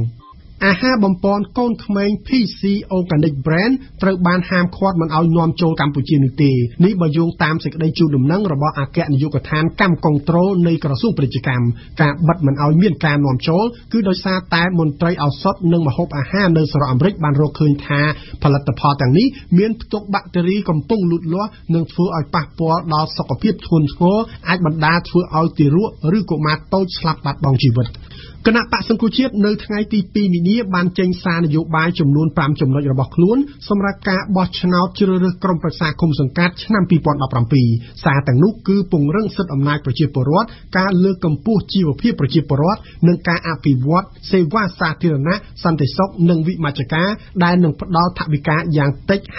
$50,000សម្រាប់ការអភិវឌ្ឍឃុំសង្កាត់មួយកម្មវិធីនេះសហការឧបត្ថម្ភដោយ Kem Probiotic ជាផលិតផលធម្មជាតិ 100% មានប្រសិទ្ធភាពខ្ពស់ដល់សុខភាពដូចជាជួយសម្រួលការរំលាយអាហារបំបាត់ stress ធ្វើឲ្យពិសាបាយបានសម្រានលក់ស្រួលនិងបំបាត់ការឈឺសន្លាក់ឆ្អឹងវិទ្យាស្ថានអន្តរជាតិ American AII បណ្ដុះបណ្ដាលថ្នាក់ភាសាអង់គ្លេសនិងចិនគ្រប់កម្រិតចុះឈ្មោះចូលរៀនវគ្គសិក្សាថ្មីចាប់ពីថ្ងៃទី13ខែមីនាឆ្នាំ2017នេះតទៅSinbenju ជាក្រុមហ៊ុនផលិតកាហ្វេធម្មជាតិលេងកាហ្វេដោយម៉ាស៊ីនប្រូបាតនិងមានតែមួយគត់នៅកម្ពុជាគ្រឹះស្ថានមីក្រូហេរ៉ាញ់វត្ថុ LOLC ដើម្បីគំនិតរីកចម្រើននិងសាកលវិទ្យាល័យឯកទេសនៃកម្ពុជា CUS សិក្សាដើម្បីគុណភាពសិក្សាដើម្បីសមត្ថភាពវិជ្ជាជីវៈសិក្សានៅ CUS ព្រឹត្តិការណ៍កម្ពុជាប្រចាំថ្ងៃក្នុងទិវាវប្បធម៌កាលពីម្សិលមិញលោកនាយករដ្ឋមន្ត្រីបានប្រកាសបង្កើតសាកលវិទ្យាល័យវិចិត្រសិល្បៈថ្មីអ្នកស្នេហាវិស័យសិល្បៈវប្បធម៌បានសាទរប៉ុន្តែពួកគេថាក៏គួរតែរក្សាទុកសាលារចនាចាស់ដែរអ្នកសិល្បៈឲ្យដឹងថាទម្រង់សិល្បៈខ្មែរមួយចំនួនកំពុងតែទ្រុឌទ្រោមនិងស្ទើរតែបាត់បង់ផុតរលត់ទៅហើយទន្ទឹមនឹងការបង្កើតសាលាសិល្បៈថ្មីអ្នកស្នេហាវប្បធម៌សិល្បៈខ្មែរស្នើថាគួរតែគិតគូរពីជីវភាពរបស់ពួកគេនិងយកចិត្តទុកដាក់រក្សាសិល្បករចាស់ៗសូមស្ដាប់សេចក្តីរាយការណ៍របស់ហេងឧត្តមដូចតទៅការកសាងសាកលវិទ្យាល័យថ្មីនេះគឺដើម្បី ពង្រឹងនិងពង្រីកគុណភាពអប់រំផ្នែកវប្បធម៌និងវិចិត្រសិល្បៈកម្ពុជា លោកហ៊ុនសែនបញ្យល់ រយៈពេលកន្លងទៅនេះខ្ញុំជាមួយអាដាមប៉ាទីវងជាមួយនឹងលោកជំទាវឃើញសក្តាប្រធានមន្ត្រី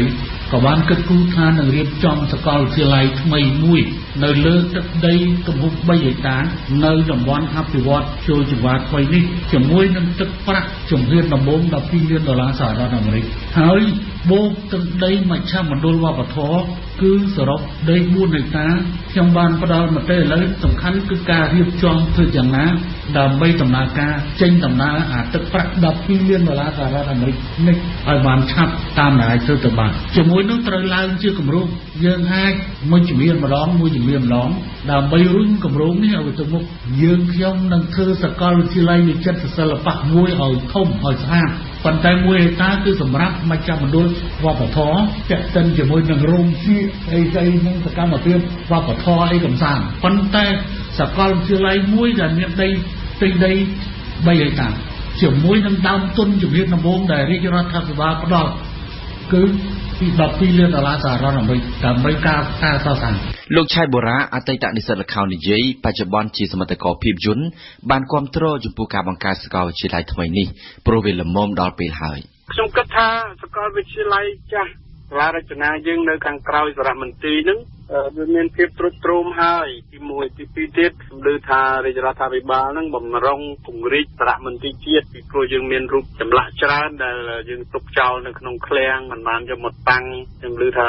រាជរដ្ឋាភិបាលគឺប្រើប្រាស់ជួសជុលអានឹងដើម្បីពង្រីកសារមន្ទីរជាតិនេះគឺជាកត្តាមួយល្អមែនទែនហើយយើងត្រូវតែបដូរទីតាំងហើយពីព្រោះបច្ចុប្បន្ននេះបើយើងមានសាកលវិទ្យាល័យគឺត្រូវតែមានអគារទំនើបខ្លាំងចឹងទៅហើយមានទីធ្លាធំពីព្រោះដីសាកលវិទ្យាល័យបច្ចុប្បន្នហ្នឹងសាលារចនាហ្នឹងគឺវាតូចចង្អៀតណាពេលតែយើងត្រូវសាងសង់ឲ្យបានធំហើយទន្ទឹមនេះនិស្សិតមួយចំនួនហាក់សម្ដែងការមិនពេញចិត្តចំពោះការផ្លាស់ប្ដូរសាកលវិទ្យាល័យរបស់ពួកគេ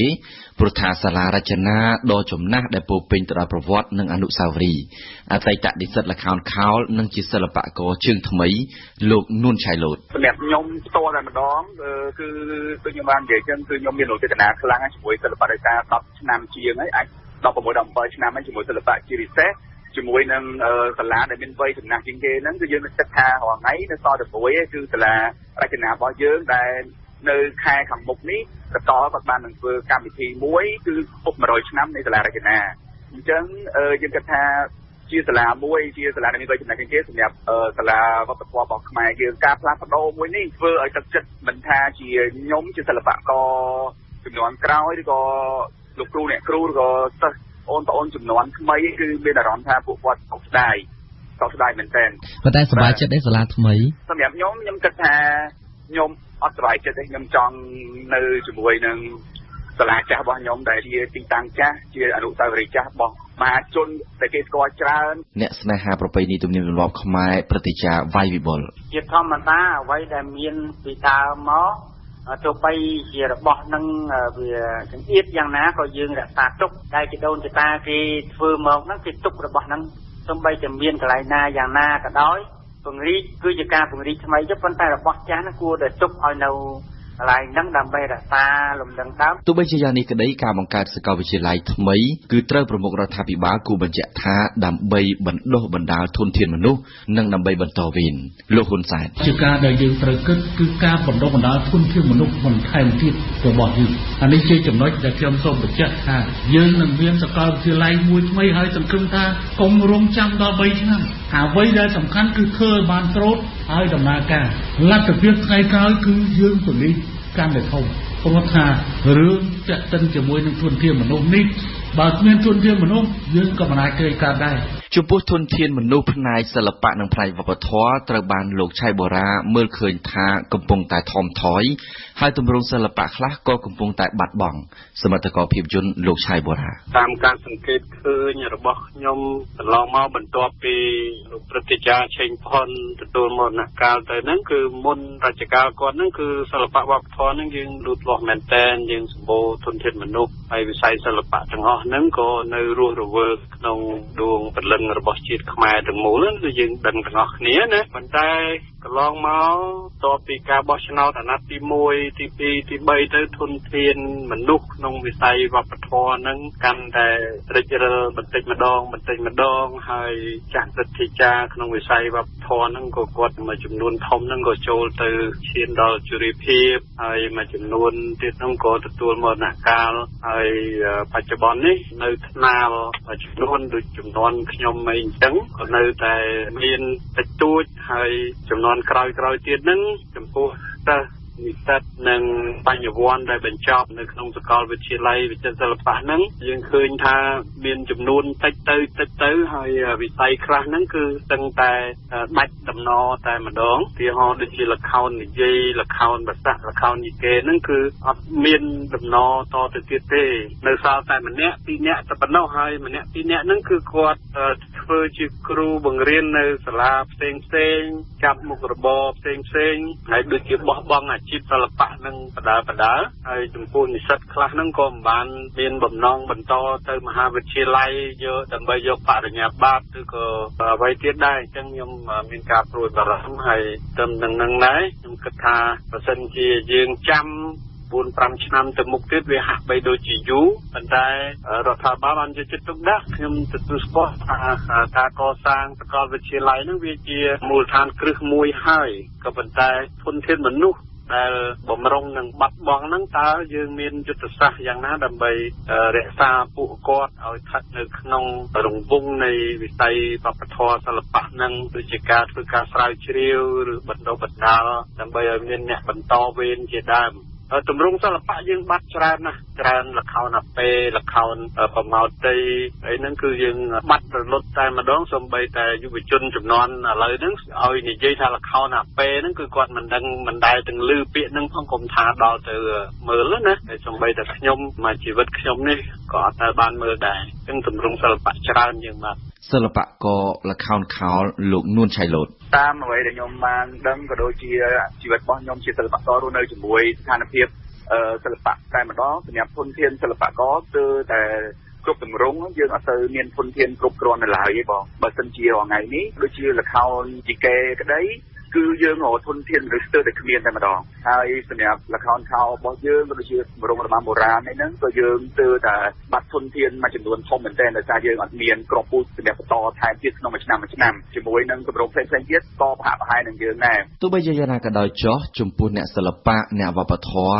ដើម្បីជួយជំជ្រែងទម្រង់សិល្បៈនិងវប្បធម៌ខ្មែរឲ្យស្ថិតស្ថេរដំបូងគឺត្រូវតែជួយដោះស្រាយបញ្ហាក្រពះរបស់ពួកគេជាមុនសិនប្រធានការិយាល័យផ្នែកសម្ដែងសិល្បៈរបស់នាយកដ្ឋានសិល្បៈនិងទស្សនីយភាពលោកសេងប៊ុនរងសិល្បៈពេលណាដែលមានកម្លាំងមានរូបឆោមមានធម៌ពលនឹងគេហៅគេរាប់រអីចឹងរួមចោមចិត្តដល់ពេលឈានចូលទៅដល់វាចាស់ទ្រូមទៅដើរលេងរួចទៅគេទុកនៅកលៀតជាងវិជាការពិតគ្រូមួយចំនួនទឹកភ្នែកទឹកសបោទៅតែស្លាប់នឹងហើយតែធ្វើឲ្យទោះមិនមែនដូចស្រុកគេមើលសិល្បៈក៏គេល្បីគេដេកស៊ីលុយគេដែលគេរស់ល្បីហ្នឹងគេស៊ីមួយជីវិតគេអត់ស៊ីអស់ទេណាសិល្បករល្ខោនខោលលោកនួនឆៃលូតព្យាយាមចោះក្រងនៅសាស្ត្រាចារ្យចាស់កុំឲ្យគាត់ខ្វះនឹងធនធានពេកធ្វើឲ្យគាត់បោះបង់នៅជំនាញដ៏ល្អរបស់គាត់អស់រលីងអញ្ចឹងបងមានន័យថាជួយថែរក្សាក៏ដូចជាគប់គង់នៅថវិកាអ្វីដែលមួយចំនួនគាត់គ្រប់គ្រាន់នៅក្នុងមួយខែបើមិនហោហៀទេក៏ល្មមសម្រាប់គាត់គិតថាគាត់អាចទៅបង្រៀនសិស្សផ្ដល់ចំណេះដឹងល្អដែររាល់ថ្ងៃនេះយើងឃើញថាមួយទម្រង់កាន់តែខោចស្ដើងនៅអាគុណភាពបងដោយសារគ្រូចាស់របស់យើងគាត់អស់កម្លាំងចិត្តហើយអ្វីដែលហុចឲ្យគាត់គឺមិនគ្រប់គ្រាន់នឹងអ្វីដែលគាត់ទទួលស្គាល់បានគឺគាត់កាន់តែព្យាយាមដកខ្លួនចេញពីម្ដងទៅអ្នកដែលនៅស្ដាល់វឹកហាត់បន្តទៀតនេះកាន់តែទទួលបានចំណេះដឹងខ្លះដែលមិនពេញលេញពេលខ្ញុំចង់ជំរាបបងហ្នឹងគឺចង់ឲ្យក្រសួងវប្បធម៌ជាមួយក្រសួងអប់រំសហការគ្នាឲ្យជិតស្និទ្ធជាមួយម៉ោងសិក្សាដែលទាក់ទងទៅនឹងសិល្បៈវប្បធម៌ខ្មែរយើងក៏ដូចជាតាមសាលាឯកជនក្តីព្យាយាមបញ្ចូលឲ្យបានច្រើនហើយធ្វើការសម្ដែងដែលមានសក្តិភាពឲ្យគាត់បានចូលរួមទស្សនាក៏ដូចជាធ្វើជាការងាររបស់សាលាអញ្ចឹងណាបងលោកនាយករដ្ឋមន្ត្រីហ៊ុនសែនខ្ញុំក៏បាននិយាយទៅក្រសួងជាមួយរដ្ឋមន្ត្រីក្រសួងមុខងារសាធារណៈថាឲ្យយកចិត្តទុកដាក់មើលផងប្រយ័ត្នបណ្ដាច់ពូជយ៉ាងម៉េចបានតែគេថាអ្នកចាស់ចូលនិវត្តន៍អស់ទៅស្លាប់ទៅឬថ្មីរបស់មានអញ្ចឹងត្រូវតែឲ្យក្របខ័ណ្ឌខ្លះ មកក្រសួងវប្បធម៌វិចិត្រសិល្បៈហើយវាមានច្រើនទម្រង់ណាស់នៅក្នុងវិស័យសិល្បៈវប្បធម៌និងសិល្បៈនេះតាំងពីរបាំតាំងពីចម្រៀងតាំងពីសូនរូបតាំងពីស្អីច្រើនតាំងពីបញ្ហាអង្គរអភិរក្សស្អីច្រើនណាស់ចឹងទេសូមឲ្យយកចិត្តទុកដាក់ហើយចំណុចនេះគឺជាចំណុចដែលយើងត្រូវទៅជាមួយគ្នាអ្នកស្នេហាប្រពៃណីទំនៀមទម្លាប់វប្បធម៌ខ្មែរព្រឹទ្ធាចារ្យវាយវិបុលរដ្ឋាភិបាលលោកជួយឲ្យខែទៅគាត់ទៅលើកតម្កើងអ្នកនោះទៅហើយរដ្ឋបើកប្រាក់ខែពីវ័នឲ្យច្រើនដើម្បីពោះឲ្យច្រើនដើម្បីអីដើម្បីកូនចៅក្រោយទៅឃើញអូរដ្ឋយកចិត្តទុកដាក់អ្នកតែឯកទេសមួយហ្នឹងដល់ខ្លាំងណាស់ហើយអត់មានដាក់វិរៈទេមិនមែនលើកតែមួយថ្ងៃពីរថ្ងៃមួយខែពីរខែមួយឆ្នាំលើកនិរន្តរភាពរហូតតទៅមុខរាប់10ឆ្នាំទៅមុខទៀតទៅដើម្បីឲ្យកូនចៅខាងក្រៅខាងសិល្បៈអាយ៉ៃខាងសិល្បៈជាបៃខាងចេះភាសាបាលីពុទ្ធសាសនាខាងចេះជំនាញទម្លាប់ប្រពៃណីដូនតាហ្នឹងគេខំរៀនណាតែខំរៀនទៅវាបែកចំណេះហ្នឹងទូទៅដល់កូនចៅចំនួនក្រោយហ្នឹងវាអត់មកទេហើយបើមិនជាយើងជារាជព្រៃចេះតែលើកទៅមាត់ទៅហើយដល់ហើយសកម្មភាពហ្នឹងអត់មានជួយចិញ្ចឹមគេថាផ្ដល់ប្រោះទឹកច្រោះជុំជើងដាក់ជីអីបន្តទៀតវាមិនកើតសមត្ថករភាពយន្តលោកឆៃបូរ៉ាគួរតែពង្រីកទៅខេត្តទី1នៅទីក្រុងហ្នឹងក៏ឲ្យមានសកម្មភាពវប្បធម៌ឲ្យច្រើនជាងនេះណាបាទនៅសប្តាហ៍ថ្ងៃមានតែចេះល្ខោនស្បែកហ្នឹងក៏អាចចាប់ផ្ដើមមានចំណូលខ្លះទៅតាមកម្មវិធីទូរទស្សន៍គេផលិតណាប៉ុន្តែល្ខោនដទៃទៀតហ្នឹងហាក់ដូចជាអត់មានទេដូចជាគេប្រសាអីហ្នឹងហៅរីហ្នឹងគឺបាត់បន្តិចម្ដងហើយល្ខោននិយាយជាពិសេសណាហើយនិយាយវាជាជំនាញ background របស់ខ្ញុំហ្នឹងគឺតែបាត់សម្ោលទាំងស្រុងដែរគិតថាព្រោះតែគិតពីរឿងហ្នឹងដែរអាជាមហាវិទ្យាល័យទោះជាមានធំស្កឹមស្កៃយ៉ាងណាក៏ដោយប៉ុន្តែបើសិនជាគ្មានធនធានមនុស្សឬក៏ការលើកទឹកចិត្តដើម្បីរក្សាធនធានមនុស្សយើងហាក់ដូចជាមានអាគារប៉ុន្តែយើងមិនមានមនុស្សទៅបណ្ដុះបណ្ដាលវាហាក់ដូចជាអត់បានបញ្ចោលទេដែរបទយូហ្គាកាលពីថ្ងៃទី1ខែមីនាសាលាដំបងរាជធានីភ្នំពេញបានបើកសវនាការជាលើកដំបូងមកអស់ជំនុំជម្រះលើសំណុំរឿងបាញ់សម្លាប់លោកបណ្ឌិតកែមលីដែលមានជនជាប់ចាប់ជួបសម្លាប់តែអវត្តមានដាប់បណ្ដឹងរដ្ឋប្រវេណីគឺក្រុមគ្រួសារលោកកែមលីខ្ញុំបានទៅដល់ផ្ទះកំណើតលោកកែមលីនិងបានជួបជាមួយលោកយាយភុកសេដែលជាម្ដាយលោកបណ្ឌិតកែមលីបង្ហាញពីក្តីសង្ឃឹមតិចតួចលើយុត្តិធម៌សម្រាប់កូនប្រុសរបស់លោកយាយជាបន្តសូមស្ដាប់បទសម្ភាសន៍រវាងខ្ញុំបាទនិងលោកយាយភុកសេដែលជាម្ដាយលោកបណ្ឌិតកែមលីដូចតទៅ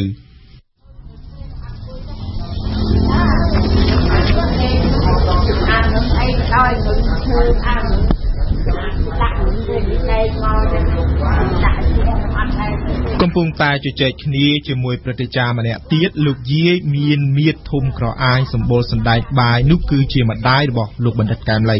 ព្រឹទ្ធាចារ្យទាំងពីរកំពុងអង្គុយក្រោមរោងធ្វើពីដាយប្រក់ស័ង្កសីហើយខាងក្រោយខ្នងព្រឹទ្ធាចារ្យទាំងពីរនោះគឺជារូបថតរបស់លោកបណ្ឌិតកែមលីដាក់បញ្ឈរធំៗដែលមានផ្កាជាស៊ុំជុំវិញក្រោយរូបថតនោះបន្តិចគឺជាភ្នូររបស់លោកបណ្ឌិតកែមលី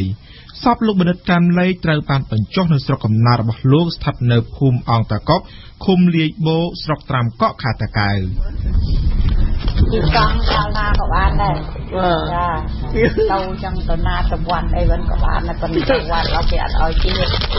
ឆ្ងាយទៅណាទៅអត់ទេវត្តហ្នឹងថាជាងគីឡូហ្នឹងចាដល់2គីឡូទេបើគិតមកដល់ពេលនេះមានរយៈពេលជាង8ខែហើយដែលគេលែងឮសម្លេងវិភាគថ្មីពីបញ្ហាសង្គមរបស់លោកបណ្ឌិតកែមលីដែលតែងតែនិយាយតាមប្រព័ន្ធផ្សព្វផ្សាយក្នុងប្រទេសកម្ពុជាលោកត្រូវបានឃាតករសម្លាប់ទាំងព្រឹកព្រលឹមនៅថ្ងៃទី10ខែកក្កដាឆ្នាំ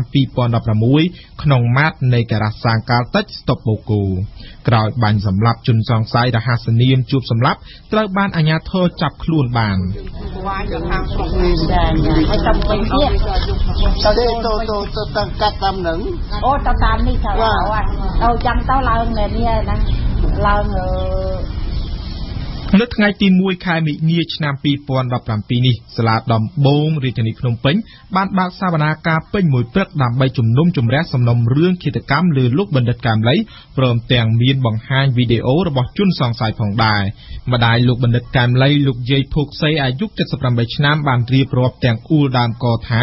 លោកយាយមិនទទួលបានការកោះហៅដើម្បីមើលវីដេអូដែលតុលាការបង្ហាញនោះទេហើយបើទោះបីជាកោះហៅទៅមើលក៏លោកយាយមិនចង់ឃើញរូបភាពនោះដែរ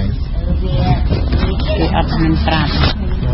មូលហេតុអីដែរលោកយាយមិនដឹងមូលហេតុអីតែគេអត់ប្រាប់យើងក៏អត់ទៅដែរតាមចិត្តលោកយាយចង់ឃើញទេលោកយាយខ្ញុំអត់ចង់ឃើញព្រោះគាត់ស្លាប់ទៅហើយកូនខ្ញុំស្លាប់ទៅហើយរបស់នឹងក៏វាអត់ពិតអត់ចង់ដឹងអត់ចង់ឃើញ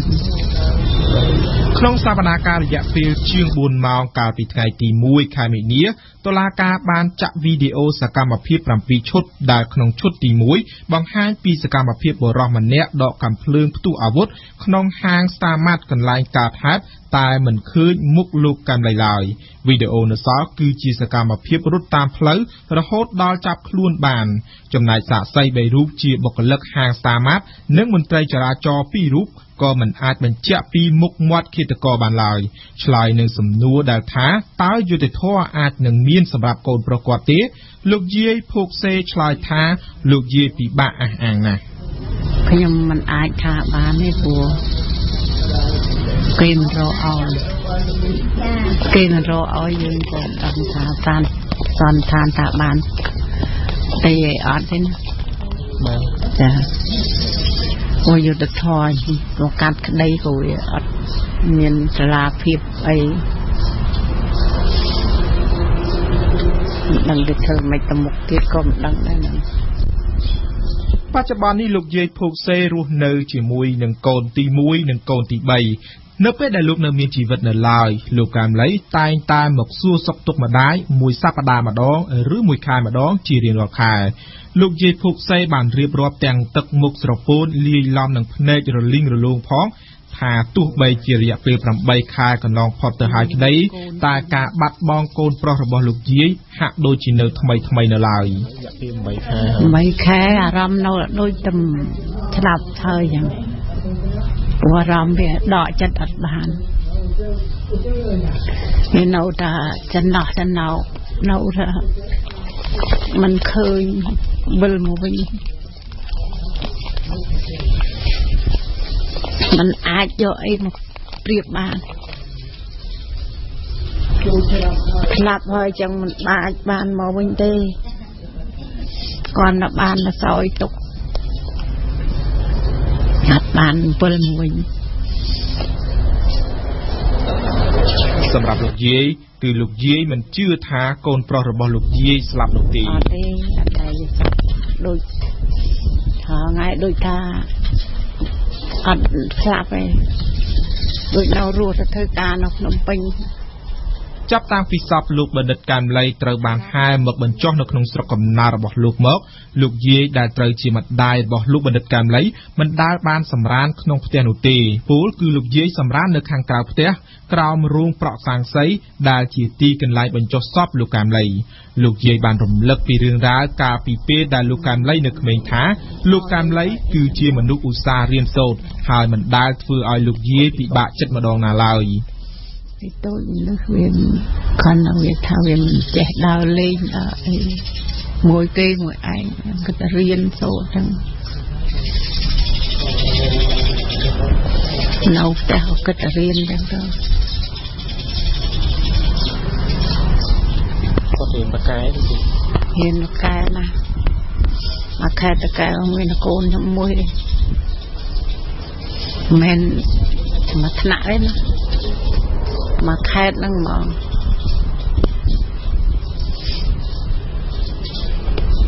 គាត់ពីតូចគាត់ធ្លាប់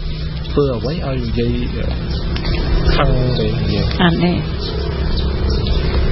ដែលធ្វើអីខឹងពួកគេរៀនអត់ឈប់ឲ្យឈប់មួយថ្ងៃក៏បានដែរ ទោះបីជាមានរយៈពេល8ខែហើយក្តីប៉ុន្តែប្រជាពលរដ្ឋដែលជាអ្នកគោរពស្រឡាញ់លោកបណ្ឌិតកែមលីតែងតែចូលមកអុជធូបជូនលោកស្ទើរមិនលួសថ្ងៃហើយជារៀងរាល់ថ្ងៃសិលក៏មានការរៀបចំនិមន្តព្រះសង្ឃរាប់បាតផងដែរចឹងទៅថ្ងៃណាច្រើនក៏20 30ចឹងទៅមានរាល់ថ្ងៃអត់ខានមានជាង10នាក់នឹងរាល់ថ្ងៃ20 30ម៉ឺននឹងតិចថ្ងៃគឺនិយាយជារៀងរាល់ថ្ងៃសិលតើយើងមានធ្វើពិធីសាសនាអីសម្រាប់ថ្ងៃសិលតែសិលណែមុនលោកបាំងស្គូលសង់ឆាន់ហើយមនុស្សអ្នកស្រុកអីចិត្តខាងមកចឹងមួយថ្ងៃហ្នឹងទៅដល់ថ្ងៃសិលក្រោយធ្វើទៀតទៅជាប់រហូតតាំងពីស្លាប់មកនោះកម្មវិធីព័ត៌មានរយៈពេល1ម៉ោងរបស់វិទ្យុបារាំងអន្តរជាតិបានមកដល់ទីបញ្ចប់ហើយនៅពេលនេះខ្ញុំបាទសូមអរគុណនិងសូមជម្រាបលាលោកស្រីអ្នកនាងកញ្ញាតទៅនេះសូមអញ្ជើញស្ដាប់ព័ត៌មានជាភាសាបារាំង